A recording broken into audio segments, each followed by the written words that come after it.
Hello guys, welcome back my YouTube channel. Guys, आज की video में हम डिस्कस करेंगे कि बहुत से डेवलपर्स का ये सवाल होता है, ये क्वेश्चन होता है कि क्या हमको डीएसए आना ज़रूरी है।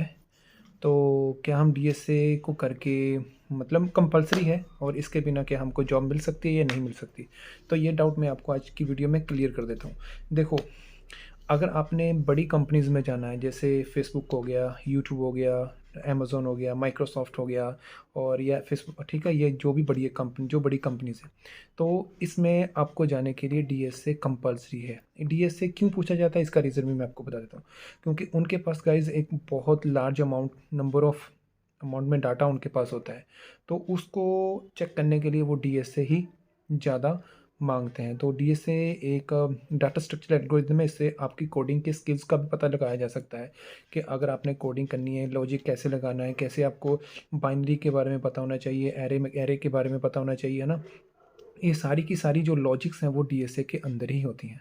हाँ, अगर आपको डीएसए नहीं आती तो उसके बिना भी आपको अच्छी खासी जॉब मिल जाती है, बट बड़ी आईटी कंपनी में नहीं मिलती। जैसे मैंने आपको कुछ पहले एग्जांपल दिए ना, उन कंपनी में डीएसए होना ज़रूरी है। हाँ, अगर आपने टेक कंपनी में जाना है तो डीएसए नहीं करना, तो उसमें आपको कोई भी लैंग्वेज आना चाहिए, चाहे आप फ्रंट एंड कर लो, चाहे आप बैक एंड कर लो, ठीक है। और अगर आप फ्रंट एंड के बारे में आपको पूछा जाएगा तो इसका मतलब ये नहीं होता कि आपको बैक एंड का इंटरव्यू लेंगे, नहीं, वो आपको फ्रंट एंड के बारे में ही पूछेंगे। अगर आप फ्रंट एंड डिज़ाइनर हो, अगर आप बैक एंड में हो तो बैक एंड में आप अपना काम बैक एंड सॉरी अगर आप बैक एंड में काम करना चाहते हो तो आपको बैक एंड के बारे में ही पूछा जाएगा, ठीक है। तो मैं आपको जो है रिकमेंड करता हूँ कि आपको सबसे पहले कौन सी लैंग्वेज सीखनी चाहिए।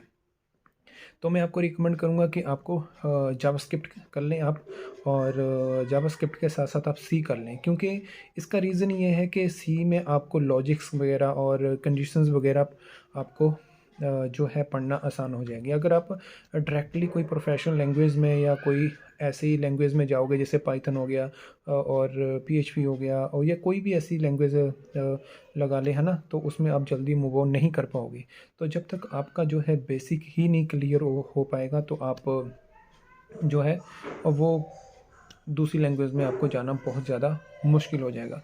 तो बाकी आप कोई भी लैंग्वेज सीख सकते हो, ये आप पर डिपेंड है। क्या पता आप कोई अच्छी लैंग्वेज भी मतलब बिना सी और सी प्लस प्लस, या जो वो जावास्क्रिप्ट मैंने बोला है ये जावा है, तो उसके बिना भी आप कोई भी लैंग्वेज सीख सकते हो। ये तो आपके माइंड पर डिपेंड है ना।